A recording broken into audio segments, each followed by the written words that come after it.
T-shirt. They've come from all around the country with their best arguments and a lot of hope.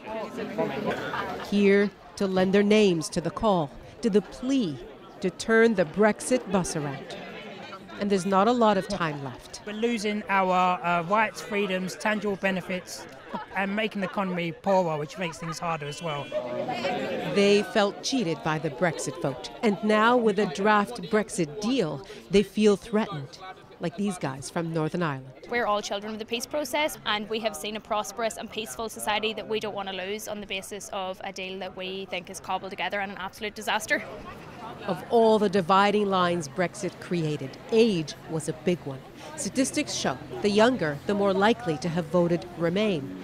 And as Parliament prepares to vote on a deal to leave, they've walked over to be heard for a symbolic lobby takeover. Today is sending a strong message to the parliamentarians that the future of this country, their future voters, do not want the Brexit that they put on the table and do not want Brexit, period.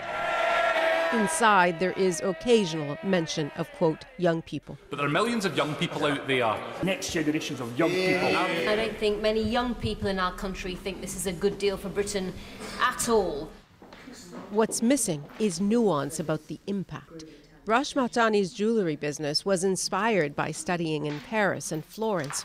Half her sales are also in Europe, and so is part of her identity. I think that pre-Brexit there was a sense that we had a lot of possibilities, and I think the narrative is so negative, and the incessant talking about it as well it just creates a kind of hostile environment and atmosphere, and I think that impacts young people a lot. Really about the sort of traditional political. There is a push for a new vote, and polls suggest Remain would edge ahead, partly because of younger voters. If there were another referendum, there would be lots of voters who didn't have the chance to vote in the last referendum in 2016, but would now be eligible to vote because they've become at least 18 years old. And that group, like all of the other younger voters, now tell us they'd vote Remain. Some of them are still not old enough to vote, but old enough to worry. People's vote! Nala Ayed, CBC News, London.